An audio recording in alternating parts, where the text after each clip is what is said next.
देख लो देख लो।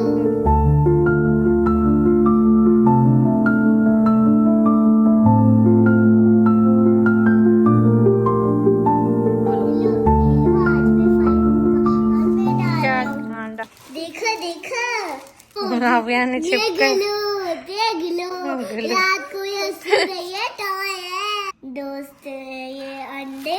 हाँ और ये देखो मैं इनसे डरता नहीं हूँ क्यों ये टॉयज है। अच्छा देखो ग्लोइंगे ये। ग्लोएंगे अच्छा।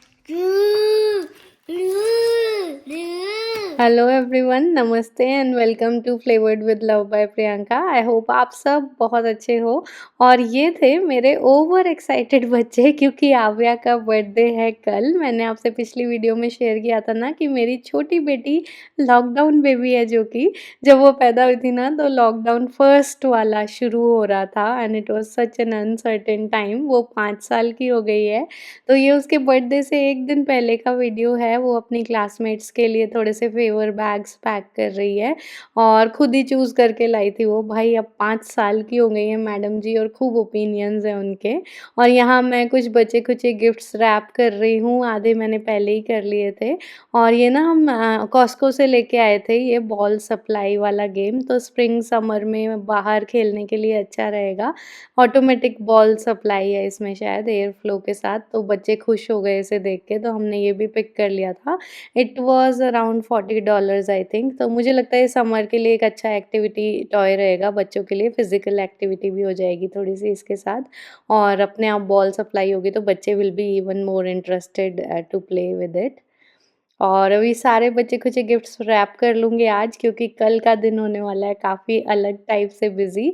मैं आव्या का केक भी बनाने वाली हूँ और आव्या ने ना सारी चीज़ें इस बार खुद इंस्ट्रक्शंस दी हैं मुझे कि उसे क्या कलर चाहिए, किस चीज़ का, कैसा फ्लेवर चाहिए और सारा मेन्यू भी उसी ने डिसाइड किया है। और मैंने ना थोड़ी बहुत ये कलरिंग बुक्स वगैरह भी अमेज़न से मंगा ली थी। आपको तो पता ही है टॉडलर्स के पास जितनी एक्टिविटी बुक्स हो, कलरिंग बुक्स हो, वो सब कम ही पड़ती हैं। तो ये वाली ना मुझे काफ़ी अच्छे रेट में मिल गई। Set of I think 18 books है फॉर $9 और टॉडलर्स के हिसाब से बड़ी-बड़ी इमेजेस हैं ताकि उनको कलरिंग करने में मज़ा आए। और इसी तरह से मैंने एक सिज़र स्किल वाली बुक भी ली है उसके लिए, उसको आजकल कटिंग करने में बहुत मज़ा आता है। कुछ और कलरिंग बुक्स ली हैं, स्टिकर बुक्स ली हैं, कुछ मैंने डॉलर ट्री से भी पिकअप की थी और कुछ वॉलमार्ट से भी ली है। एक स्टिकर बुक आई थिंक, एक स्टिकर बुक वॉलमार्ट से भी ली है। और इस तरह से कुछ एक्टिविटी बुक्स भी हैं जिन्हें भी मैंने पैक कर दिया था उसके लिए, क्योंकि कितनी भी ले लो ये तो कम ही पड़ती हैं एक्टिविटी एंड स्टिकर बुक्स। खैर this is the next morning और जैसा कि मैंने बताया पूरा का पूरा मेन्यू आज का मैडम आव्या ने पिकअप किया है। यहाँ बन रही है उसके लिए चावल की खीर और चावल की खीर ना मैं बिल्कुल बेसिक तरीके से दूध को गाढ़ा कर कर के बनाना प्रेफ़र करती हूँ, ओरिजिनल टेस्ट आता है। और मैंने ना थोड़ी देर के लिए राइस भिगो के बॉइलिंग मिल्क में डाल दिए थे, अब ये धीरे-धीरे पकती रहेगी। और यहाँ तैयार हो रहा है राजमा के लिए तड़का। अच्छा भुना हुआ पंजाबी तड़का तैयार हो रहा है। मैं पूरे प्याज़ वगैरह भून के इन डिटेल तड़का लगाना प्रेफ़र करती हूँ। और जब तक ये तड़का रेडी हो रहा है यहाँ मैंने राइस भी बनने रख दिए थे राइस कुकर में। और राजमा को ना मैं रात को ही इंस्टेंट पॉट में डिले फंक्शन लगाकर सोने चली गई थी। तो जब मैं सुबह उठी तो राजमा मेरे बॉइल्ड थे, तो ये काफ़ी सुख हो गया, टाइम सेव हो जाता है इस तरह से। और अब बस मैंने तड़का डाल दिया है और फिर से थोड़ी देर के लिए इसको फिर से प्रेशर कुक कर दूँगी।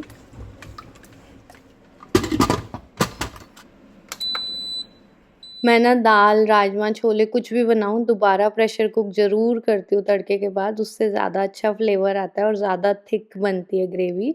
और यहाँ इस तरह से पकते-पकते खीर भी हमारी ऑलमोस्ट रेडी हो ही चुकी है और यहाँ मैं बच्चों के लंच बॉक्सेस पैक कर रही हूँ। राजमा चावल में अच्छे से 1 टेबलस्पून घी डालकर मिक्स कर दूँगी और फिर इन्हें लंच बॉक्सेस में रख दूँगी। छोटे बच्चों के खाने में ना आप घी कभी स्किप मत करो, घी एक बहुत अच्छा सोर्स है कैल्शियम का, उनकी ग्रोइंग बोन्स के लिए ना बहुत अच्छा रहता है। तो ज़रूरी नहीं है आप सारा कैल्शियम मिल्क से ही पूरा करो, आप ऑरेंजेस खिला सकते हो, घी खिला सकते हो उनको। तो जिस तरह से बच्चों की उनको जो चीज़ ज़्यादा अच्छी लगती है ना वो उन्हें खिलानी चाहिए। और बच्चों के लिए तो रागी भी ज़रूर डाइट में रखनी चाहिए क्योंकि रागी में भी बहुत सारा कैल्शियम होता है उनकी ग्रोइंग बोन्स को हेल्प करने के लिए। तो राजमा चावल के साथ आज के लंच बॉक्स में रख रही हूँ रेड ग्रेप्स और थोड़े से आमंड फ्लावर क्रैकर्स और एक ड्राइड फिग। ये आमंड फ्लावर क्रैकर्स कॉस्को वाले ही हैं, सिंपल मिल्स ब्रांड के हैं, एकदम क्लीन इंग्रेडिएंट्स हैं इनके और काफ़ी टेस्टी लगते हैं। भाई आज का बॉक्स वगैरह सब कुछ आव्या की डिमांड पे बना है, ऑन डिमांड, जैसा उसे चाहिए था। और अभी ना मैं बच्चों को ड्रॉप करके आ चुकी हूँ और अब बन रहा है आव्या का बर्थडे केक। तो बर्थडे केक बनाने के लिए मैंने यहाँ पर 1.5 कप मिल्क लिया है। ये डायरेक्ट मैंने फ्रिज से दूध निकाला था, तो इसलिए थोड़ा सा रूम टेम्परेचर पर लाने के लिए इसको 20 सेकेंड्स के आसपास माइक्रोवेव कर लूँगी।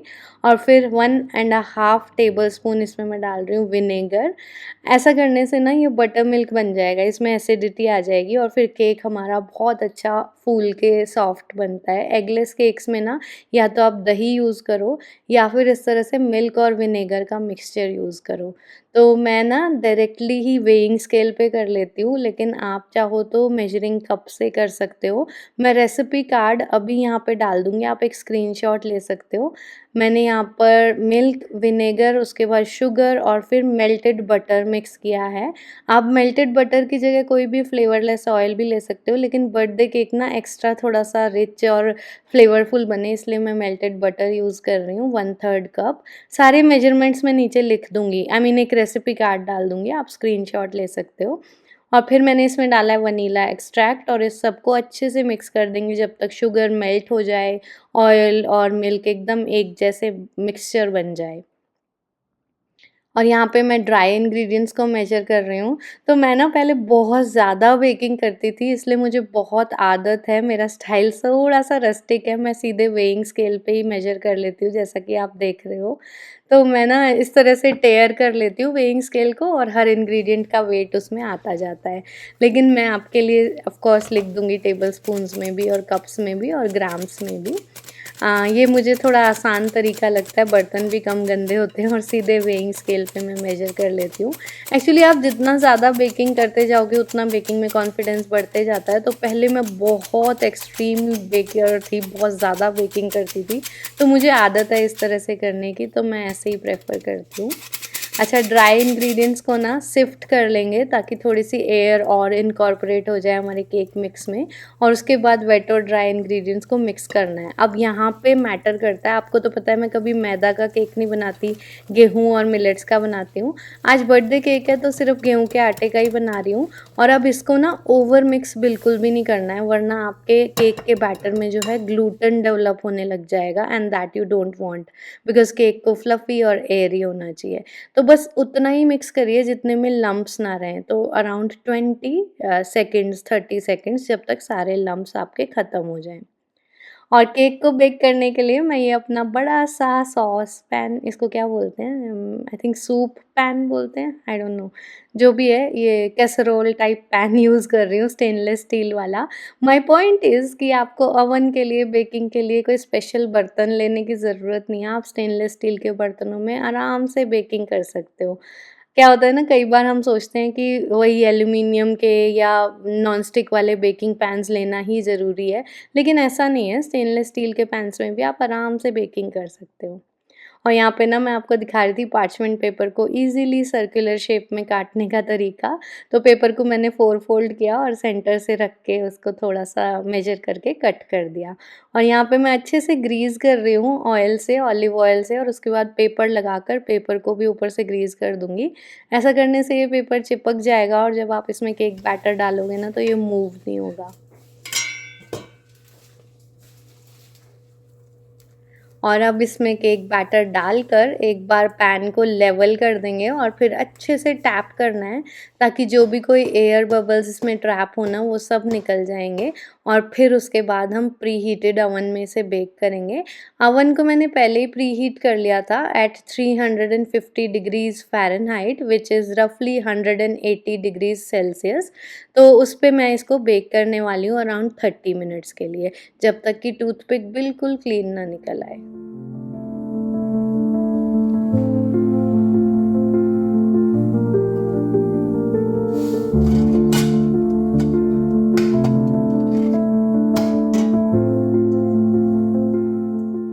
और यहाँ हमारा केक बेक हो चुका है और थोड़ा-सा ठंडा भी होने दिया मैंने उसे बेकिंग पैन में ही, उसके बाद इसे डीमोल्ड किया है। देखो कितना अच्छा क्रम्ब लग रहा है ना, कितना बढ़िया फ्लैट केक बन के तैयार हुआ है। अब मैं इसे ठंडा होने के लिए रख दूँगी और साथ ही ना मैंने शावर वगैरह भी ले लिया था, अभी बच्चे स्कूल में ही हैं और मैं यहाँ आव्या के बर्थडे के लिए डेकोरेशंस कर रही हूँ ताकि जब वो वापस घर आए तो उसे खूब सरप्राइज़ मिले। मैं अच्छे से उसकी सारी टेबल वगैरह सेटअप करके रख दूँगी। मैंने आपके साथ शेयर किया था ना कि हम ऐसे होमली बर्थडेज़ ही प्रेफ़र करते हैं मनाना। मुझे काफ़ी पसंद है बच्चों के लिए उनको सरप्राइज़ देना, उनको खुश करने की कोशिश करना। Basically as a mother all I want is a smile on their face, right? है ना? हम सब मदर्स का यही हाल होता है। हम होमली बर्थडेज़ मनाना ही प्रेफ़र करते हैं और अभी मैं आपको दिखाऊँगी और बाकी का हमने क्या-क्या किया पूरे दिन। अभी मैं उसकी बर्थडे टेबल डेकोरेट कर रही हूँ, थोड़े बहुत बलून्स हैं, थोड़े बहुत बैनर्स मैं लेके आई थी। पिछली वीडियो में मैंने आपके साथ शेयर किया था ना, मैंने ये सारी डेकोरेशंस मोस्टली वॉलमार्ट और डॉलर ट्री से ली थी और सारे जो भी मैंने गिफ्ट्स वगैरह रैप किए हैं वो सब यहाँ पर सेटअप कर दूँगी और फिर जब आव्या स्कूल से आएगी, बच्चे स्कूल से आएँगे, तो हम यहीं इसी टेबल पे केक कट करेंगे। And this is how the final setup looks like.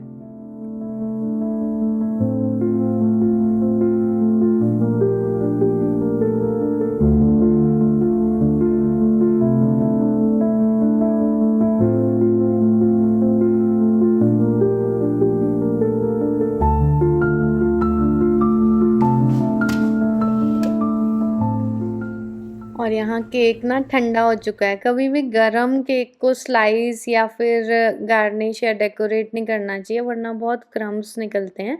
तो मैंने ना पहले वेट किया केक के अच्छे से ठंडा होने का और अभी मैं उसे डेकोरेट करने वाली हूँ और मैं आपको शेयर करूँगी कि मैंने कैसे इसे एक सिंगल सर्कुलर केक के साथ जो है 5 नंबर का शेप बनाया।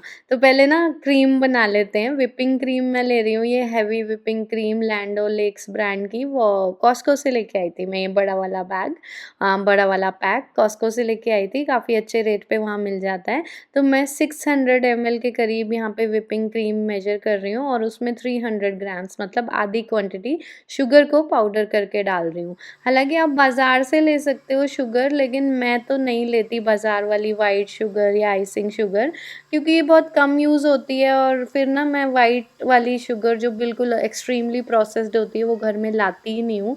तो मैंने सोचा केक के लिए भी क्या ही लेनी है।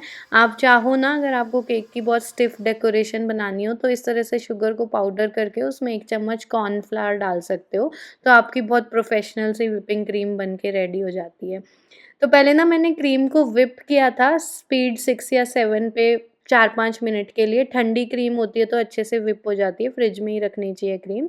और उसके बाद उसमें पाउडर्ड शुगर और 1 चुटकी सॉल्ट डाल के फिर से मिक्स कर दिया और 1 टेबलस्पून वनीला एक्सट्रैक्ट और बढ़िया से केक की व्हिप्ड क्रीम रेडी हो गई है। और इसका कलर ऐसे बटर क्रीम जैसा ऑफ कोर्स इसलिए लग रहा है क्योंकि मैंने रॉ शुगर यूज़ की है जो थोड़ी-सी ब्राउन इन कलर होती है, वरना ये व्हिपिंग क्रीम वाइट लगती, डेयरी क्रीम है ऑफ कोर्स। और चलो अब मैं शेयर करती हूँ कि मैंने नंबर 5 कैसे कट किया था इस एक सिंगल लेयर केक से। तो यहाँ ना मैं इसके बीच में एक बड़ा-सा डीप यू शेप कट कर रही हूँ। पहले मैंने मार्क किया सावधानी के साथ एकदम और उसके बाद कट किया और अब इस डीप यू को बीच में से एग्ज़ैक्टली इक्वल पोर्शंस में डिवाइड कर रही हूँ।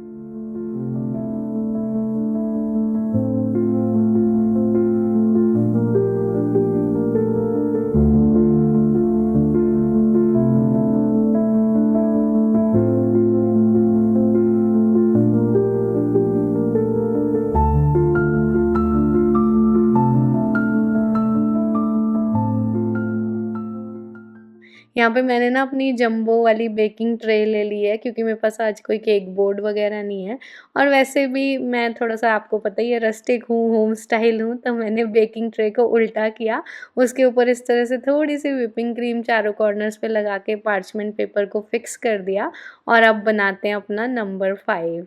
तो ये मैंने सावधानी के साथ अगेन केक को उठा लिया है और अब मैं इस पे रख रही हूँ और अब जो हमने कटिंग्स निकाली है ना उनको अलग कर देंगे इस सर्कुलर शेप केक में से। और देखो कितना आसान है, बस मैं इसे नंबर 5 की तरह अरेंज कर दूँगी। कितना आसान है ना, सिर्फ़ एक केक मुझे बनाना पड़ा और उससे नंबर 5 बन गया। इंटरनेट के ज़माने में ना ये बड़ा अच्छा है यार, आप सबके दिमाग का फ़ायदा उठा सकते हो।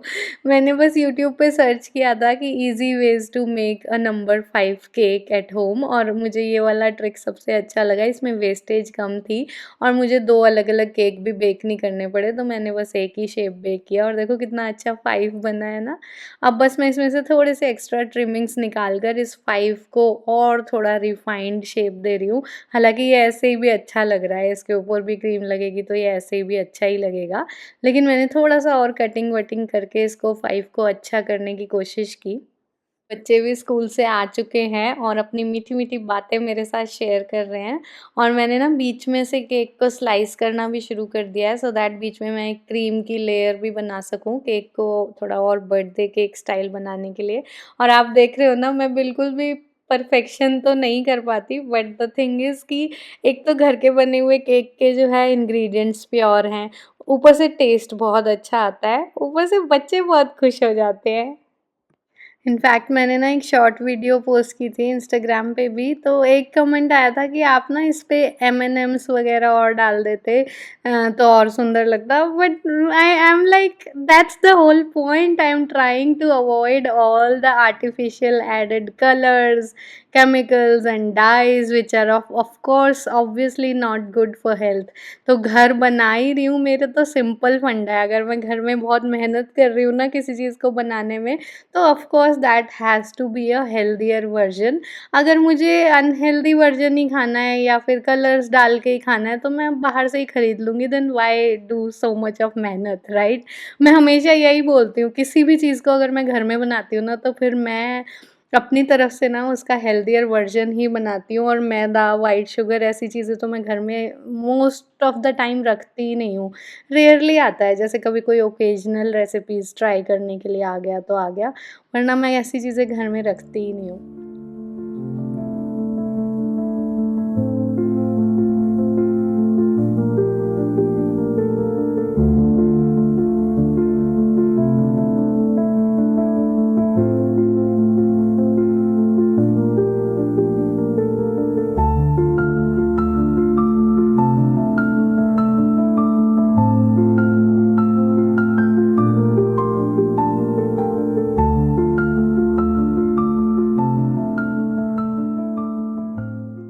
और वैसे भी ब्यूटिफिकेशन से ज़्यादा what matters to me is having the good food, right food.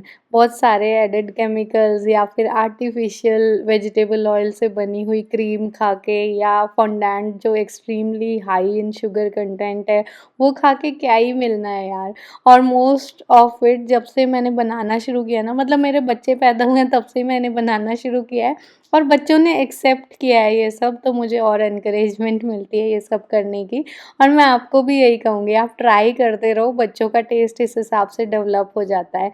और मैं ना साथ में लेके आई थी डेयरी मिल्क इस केक को थोड़ा सा डेकोरेट करने के लिए, तो 2 ब्लॉक्स तो मैंने ऐसे ही लगा दिए, बाकी के ना मैं चॉकलेट के जूलियंस कट कर रही हूँ या चॉकलेट शेविंग्स।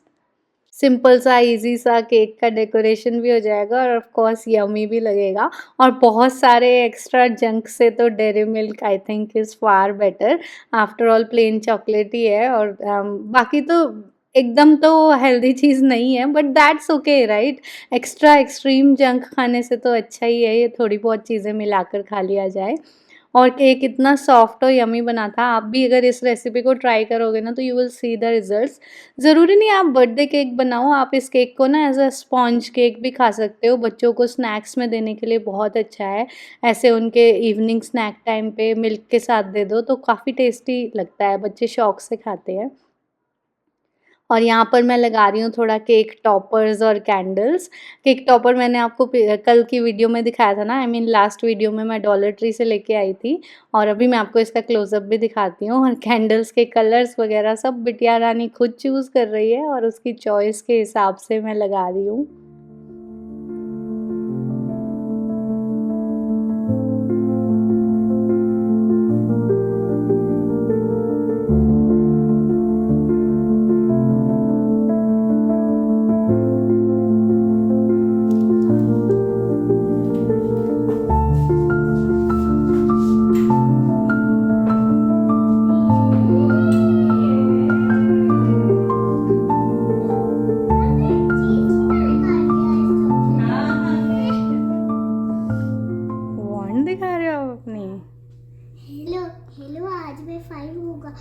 मेरा बर्थडे है।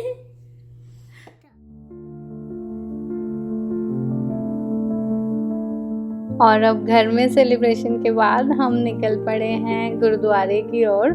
और कभी कभी ना हम गुरुद्वारे में अपने मन के हिसाब से ऐसे राशन वगैरह कुछ सामग्री लेके चले जाते हैं। गुरुद्वारे में तो हमेशा ही लंगर होता रहता है ना, तो थोड़ा बहुत कंट्रीब्यूट करना अच्छा ही रहता है। इंद्र नाम तुहार कहा दार दुष्ट दुख ते रहा खड़ग केत में शरण तिहारी।